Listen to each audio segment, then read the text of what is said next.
Pierce Brosnan, the man forever etched into film history as James Bond in GoldenEye, has long been admired for his charm, elegance, and resilience. For decades, audiences saw him as the unshakable 007, the tuxedoed hero who never lost, never broke, never faltered. But the truth behind the camera is far more haunting. At 72, Brosnan's story is not just one of Hollywood success. It is a chronicle of devastating loss and heartbreaking survivals. His life has been scarred by tragedies that would crush most men. He held the hand of his wife, Cassandra Harris, as ovarian cancer stole her life at just 43. Years later, he endured the same nightmare again when his beloved daughter, Charlotte Brosnan, died from the very same disease at only 41. These wounds never faded. They multiplied, echoing through every part of his existence. And while his personal life was scarred by grief, his career carried its own betrayal. After reviving the Bond franchise with 4 blockbuster films, Brosnan was dismissed from the role with a single, cold phone call. No farewell, no gratitude, just silence. For the man who had resurrected 007, it was not just a professional loss, but a personal devastation. This is not the glamorous tale of red carpets and box office triumphs. This is the tragedy of Pierce Brosnan, a man who rose from an abandoned childhood in Ireland, conquered Hollywood, and became an international icon, only to be struck down again and again by fate. Yet, what makes his story unforgettable is not the suffering, but the survival. Pierce Brosnan remains more than James Bond. He is a husband, a father, a widower, a survivor, and proof that even after unimaginable heartbreak, life can still move forward with grace, dignity, and love. Pierce Brosnan's story did not begin with glamour. It began with silence, absence, and the kind of loneliness that shapes a man forever. Born on May 16, 1953 in Drogheda, Ireland, Pierce Brosnan entered the world without privilege, without wealth, and almost immediately without a father. His father, Thomas Brosnan, a carpenter by trade, walked out before Pierce was old enough to remember his face. "I never knew his face. I never heard his voice," Brosnan would say decades later. The wound of that abandonment was invisible, but it cut deep, shaping the way he would love, trust, and survive. His mother, May Brosnan, was left to provide alone. In 1957, when Pierce was just 4, she made a choice no mother should ever have to make. She left Ireland for London to work as a nurse, promising her son she would return soon. What was meant to be a few months turned into 7 long years. During that time, Pierce was shuffled between relatives. He lived with his grandparents in Navan, then later with an aunt and uncle in Trim. Each house had its own rules, its own routines, but none of them ever truly felt like home. For the young boy, life was a patchwork of borrowed rooms and borrowed love. He learned early to stay quiet, to observe rather than speak, to exist without drawing attention. Teachers remembered him as the quiet child, always sitting near the back, his eyes fixed not on the blackboard but on the window, as though searching for someone or something that never came. Those long days carved into him a habit of silence, a shield that would later become part of his screen presence. The man who seemed calm, contained, but carried unspoken weight. In 1964, when Pierce was 11, his mother returned. This time, she was not alone. At her side was William Carmichael, the man who would become Pierce's stepfather. William was patient and kind. He did not try to replace the father who had disappeared. Instead, he simply showed up. He taught Pierce how to fish, how to mend what was broken, how to trust again. For the first time, the boy who had grown up in fragments felt what it meant to have a steady hand guiding him. That same year, William took him to the cinema. The film was Goldfinger, starring Sean Connery as James Bond. The screen lit up with danger, elegance, and power. For young Pierce Brosnan, it was a revelation. He watched the confident stride of 007 and thought, "That's the man I want to be." The seed of destiny was planted that night, though it would take decades of struggle to bloom. By the time he was a teenager, Brosnan was restless and searching for identity. At 16, he enrolled at St. Martin's School of Art in London, with dreams not of acting, but of painting. Inspired by artists like Francis Bacon and Lucian Freud, he worked tirelessly with brushes and canvas, surviving on little more than toast and tea. The boy who had once been abandoned found solace in creating worlds of his own. But fate had a different script in mind. In 1971, wandering through a theater workshop, Brosnan stumbled upon a fire eater rehearsing. On impulse, he asked to try. Flames erupted from his mouth, and in that instant, the people watching saw something extraordinary: presence, intensity, and the quiet gravity of a boy who had already endured too much. That single impulsive moment changed everything. Pierce Brosnan, the abandoned child from Drogheda, had found his stage. The flames that burst from Pierce Brosnan's mouth in that small London theater in 1971 were more than a spectacle. They were a prophecy.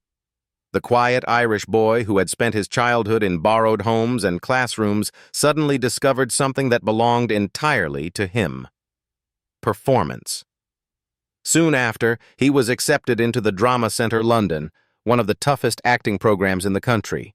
The training was relentless, designed to break the weak and test the determined. More than half of his classmates dropped out. Pierce Brosnan stayed.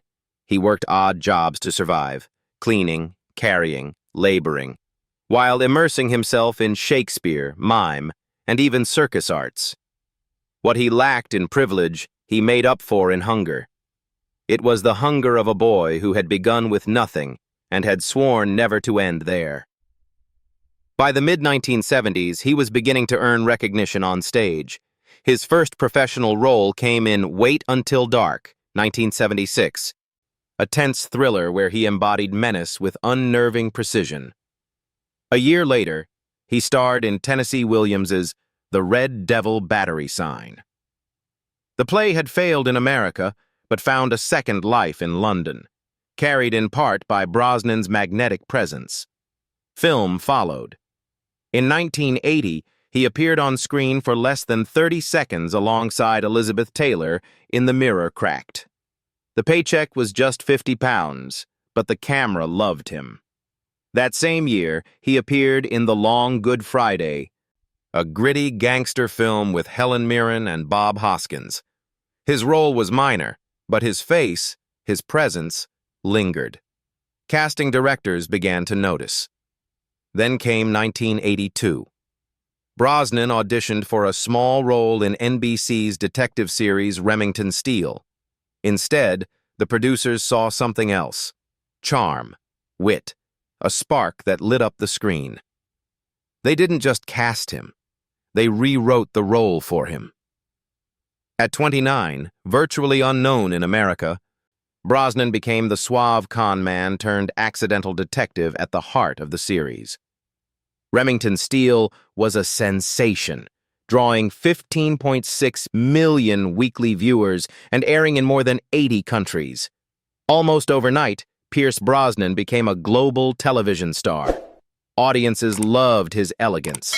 Critics admired his quicksilver charisma. And immediately, whispers began: "This man is the next James Bond." For Brosnan, the comparison was both flattering and dangerous. His wife at the time, actress Cassandra Harris, had appeared in the Bond film For Your Eyes Only. During a visit to the set, legendary Bond producer Albert "Cubby" Broccoli spotted Brosnan and remarked, "If he can act, he's my guy." It seemed destiny was within reach. But timing is everything. Roger Moore agreed to return for one more Bond film, and Brosnan's chance slipped away. 3 years later, in 1986, the opportunity came again. Roger Moore retired, and Brosnan was in negotiations to take the role. But just as the tuxedo was within reach, NBC abruptly revived Remington Steele. Contractually bound, Brosnan was forced to walk away. The part went instead to his friend Timothy Dalton. The disappointment was crushing. Publicly, Brosnan was gracious, praising Dalton. Privately, he admitted that it felt like watching destiny slip through his hands. Fans still called him the Lost Bond. But Brosnan refused to disappear. He threw himself into film roles: the spy thriller The Fourth Protocol, 1987, the haunting supernatural drama Nomads, 1986, and even playful Diet Coke commercials in a tuxedo, winking at the role everyone knew he deserved. Through it all, the whispers never stopped. He was the Bond in waiting, the chosen one whose time hadn't yet come. And then, in 1994, the call finally arrived. This time, there were no contracts holding him back, no network executives, no last-minute revivals. Pierce Brosnan was officially named the fifth actor to play James Bond. The stakes could not have been higher. The Bond franchise was fading, bruised by years of lukewarm reception. Many critics declared 007 outdated. But Brosnan brought what was desperately needed: elegance balanced with grit, charm underlined with vulnerability, a modern Bond for a new world. GoldenEye, 1995, was more than a movie. It was a resurrection. The film earned $353 million worldwide, revitalizing the franchise and introducing James Bond to an entirely new generation. The opening bungee jump from a 220-meter dam became an instant classic, a stunt so dangerous insurance wouldn't cover it, and yet Brosnan insisted on performing it himself. 3 more Bond films followed: Tomorrow Never Dies, 1997, The World Is Not Enough, 1999, and Die Another Day, 2002. Together, they grossed more than $1.2 billion at the global box office. For millions of fans, Pierce Brosnan was James Bond, the defining 007 of the 1990s. He wore the tuxedo with ease. He carried the franchise back from the brink. And for a time, it seemed as though his destiny had finally aligned. But just as his childhood had taught him, nothing is permanent. The role that made him would also break him. For most actors, landing James Bond would be the dream, the role that crowns a career and secures a legacy. For Pierce Brosnan, it was that and more. After waiting years for destiny to open its door, he became 007, revived a dying franchise, and for nearly a decade embodied the most iconic secret agent in cinema. But in Hollywood, crowns are fragile, and loyalty is rarer than box office gold. By 2002, Brosnan had starred in 4 Bond films. His last outing, Die Another Day, grossed $431 million worldwide, making it the highest-earning 007 film at the time. He assumed he would continue, that another chapter was his to claim. Instead, what came was a phone call that lasted just 47 seconds. "You were a great James Bond. Thank you, goodbye." There was no warning, no heartfelt farewell, no gratitude for the man who had resurrected Bond with GoldenEye and carried it through 3 more blockbusters. Years later, Brosnan would reveal the deeper sting. While he was still being assured the role was his, producers had secretly been auditioning younger replacements for nearly 2 years. For a man who had poured his body, heart, and reputation into James Bond, it wasn't just a dismissal. It was betrayal. The consequences were swift and brutal. Hollywood is a machine that thrives on perception, and almost overnight, Pierce Brosnan went from one of the highest-paid actors in the world to being labeled "To Bond." The role that had made him an international star now became a prison. Studios feared audiences would never see him as anything else. 3 major projects evaporated in weeks. His salary offers plummeted from $12 million per film to barely $3 million. Longtime staff members had to be let go. His career, once unstoppable, hit a wall he had never anticipated. And for a man who had defined himself by resilience, this loss cut deeper than most. Years later, Brosnan's children would recall seeing him cry for the first time. Not when he lost his wife, Cassandra Harris. Not when the press hounded him, but when the trailer for Casino Royale 2006 played. Watching Daniel Craig slip into the tuxedo that had once been his was not envy. It was heartbreak. It was the silent devastation of watching another man live the life you had been told was still yours. In interviews, Brosnan has spoken of that moment as one of the darkest stretches of his life. Not because Bond ended for me, he said, but because with it went my sense of purpose. And yet, the betrayal by Bond was only one layer of the tragedy. Behind the polished red carpets, Brosnan was also fighting a private war with grief.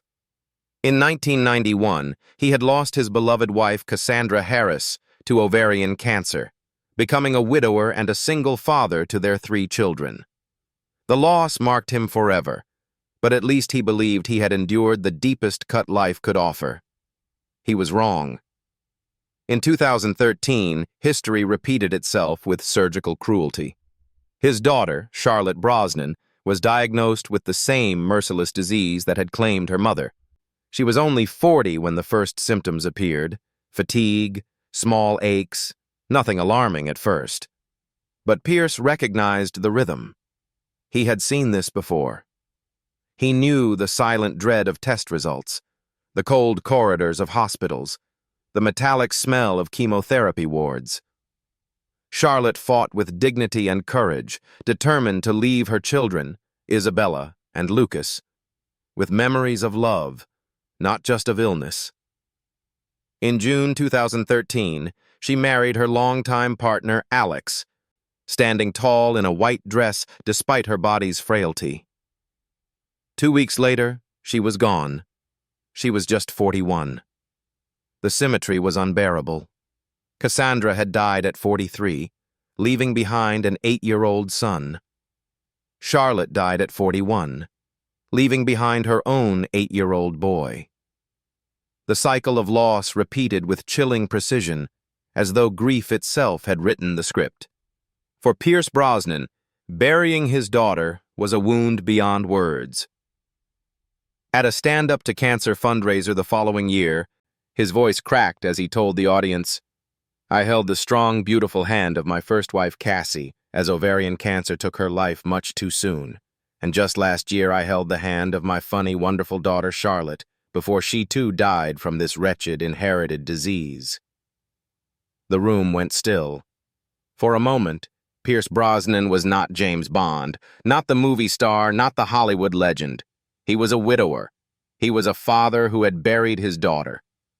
He was a man who had been forced to live through the same nightmare twice. That night, the audience rose to their feet, applauding his courage, but Brosnan knew the truth. Some grief never fades. It multiplies. For decades, his private identity had been defined by loss. His career heartbreak, being pushed out of James Bond and replaced in Casino Royale without dignity, mirrored his private anguish. What made it crueler was the contrast. The world still saw him as strong, elegant, unbreakable. But behind closed doors, he was holding together a family that had been scarred again and again by the same relentless disease. And there was yet another wound, quieter, but just as painful. Cassandra Harris had 2 children before meeting Pierce, Charlotte and Christopher Brosnan. Pierce adopted both as his own, never using the word step. He was their father, not just in name, but in love. But after Cassandra's death, Christopher began to drift.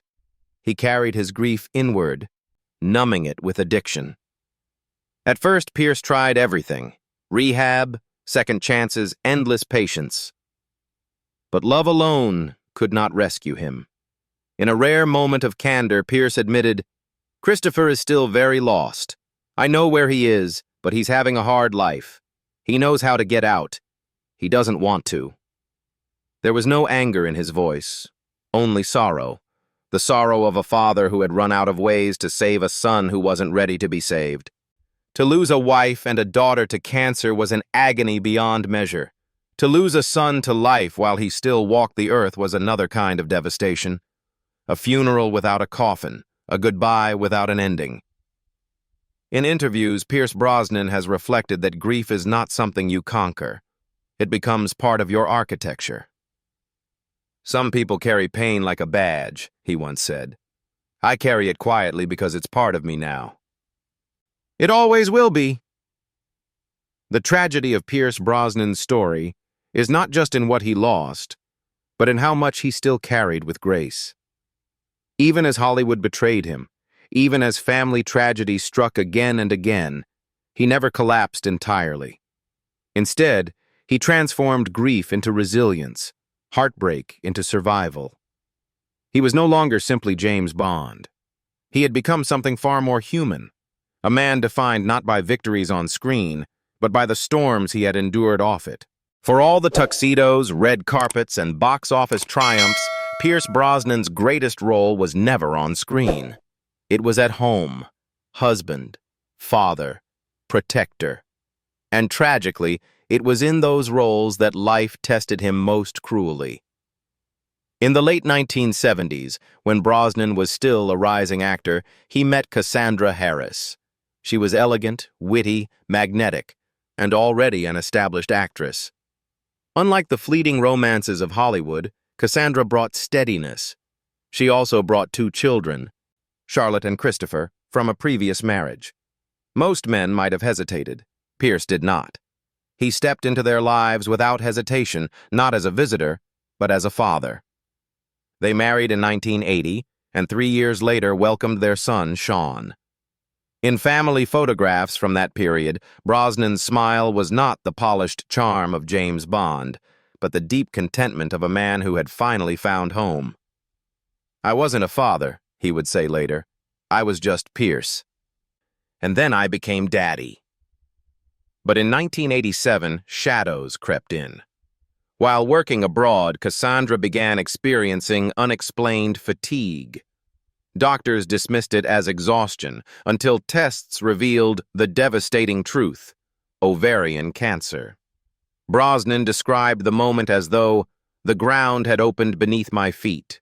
From that day forward, their lives became a cycle of chemotherapy sessions, surgical procedures, and the endless waiting of test results. For 4 years, Cassandra fought. The disease took her strength, her hair, her vitality, but never her dignity. Brosnan was always there. The quiet partner, he called himself. He held her hand through every storm, trying to offer steadiness when nothing else could.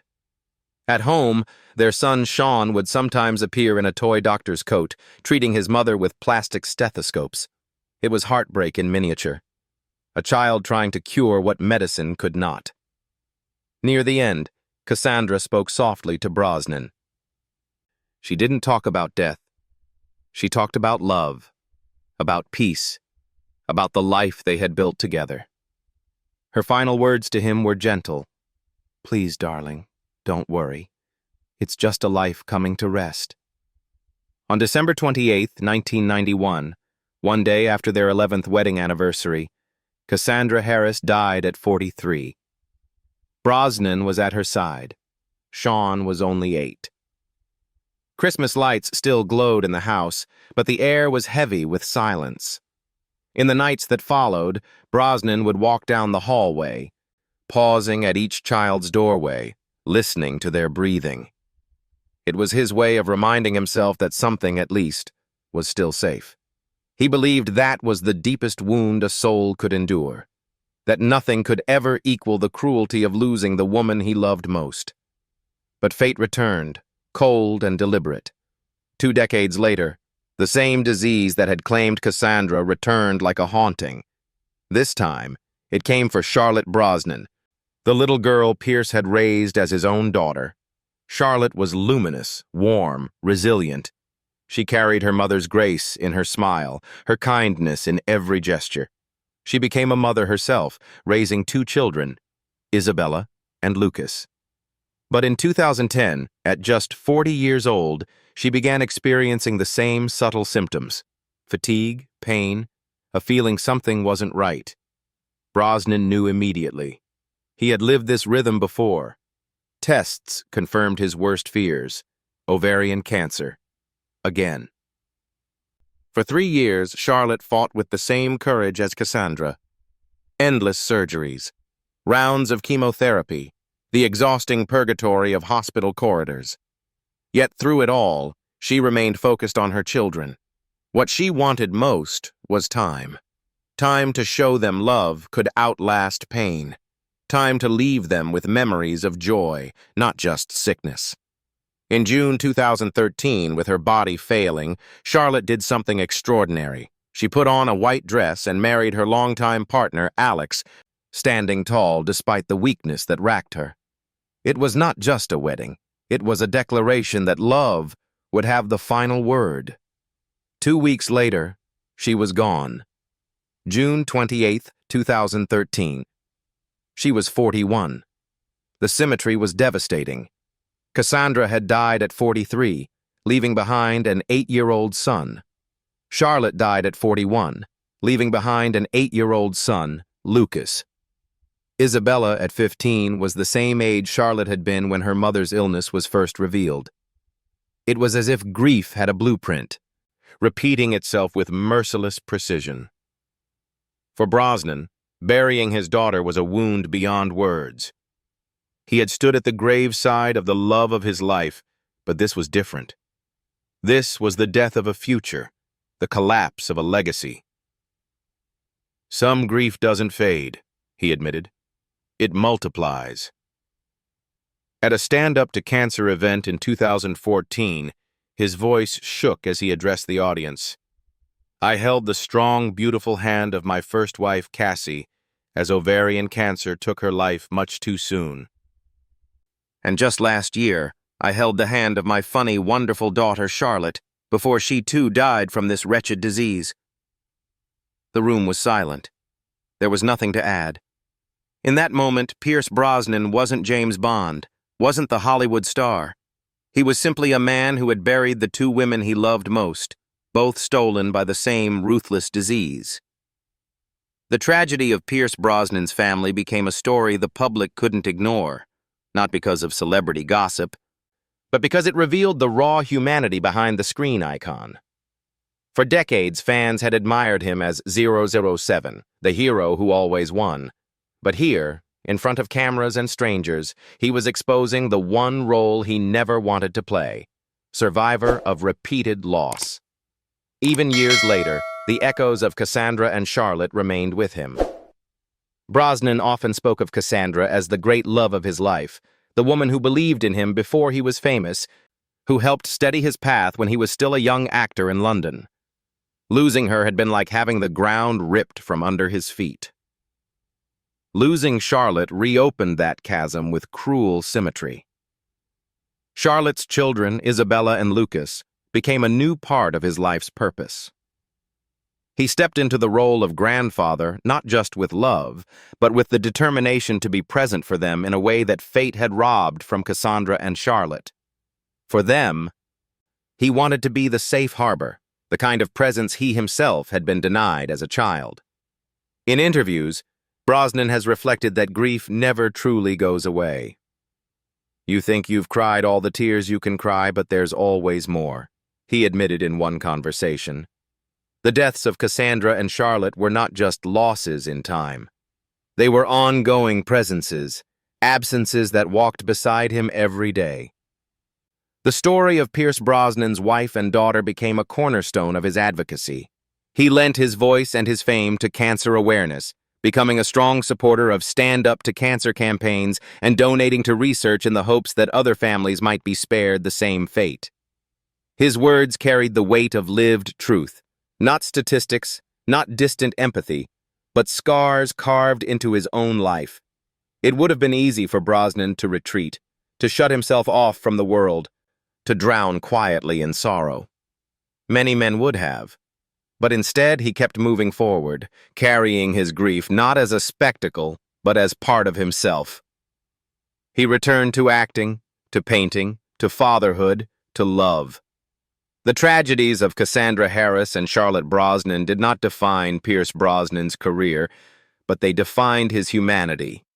They reminded the world that behind the tuxedo was not just a movie star, but a man who had endured more than most could bear, and still managed to keep standing. And though the pain never left him, it became the foundation for the next chapter of his life. A chapter built not on loss, but on the strength to love again.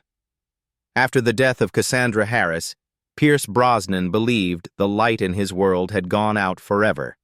Widowed at 38, left to raise 3 children alone, he described himself as broken, hollowed. For years he moved through life on autopilot, working, parenting, surviving, but not truly living. Love, he thought, was something he would never find again. And then, fate surprised him. In 1994, at a beach party in Cabo San Lucas, Brosnan met Keely Shaye Smith, a journalist and environmental correspondent. She was not dazzled by Hollywood status or tuxedos. She saw not James Bond, but a man carrying silences too heavy to name. Their connection was immediate, not the lightning flash of glamour, but the quiet recognition of 2 souls who understood each other. Keely did not try to erase his grief. She did not demand that he move on. Instead, she simply stayed. Through anniversaries that felt like open wounds, through nights when memory pressed too hard, she remained steady. Brosnan later said, "Keely has been my strength. I couldn't have survived without her." They married in 2001 at Ballintubber Abbey in Ireland, a ceremony steeped in history and love. Surrounded by friends and family, Brosnan stood at the altar, not as James Bond, but as a man who had been given a second chance at life. It was not a replacement for Cassandra. It was a continuation, proof that love can bloom even in soil scarred by loss. Together they had 2 sons, Dylan and Pierce Brosnan. Family became Pierce's anchor once more. He embraced fatherhood with renewed energy, pouring into Dylan and Pierce the devotion and stability he himself had been denied as a child.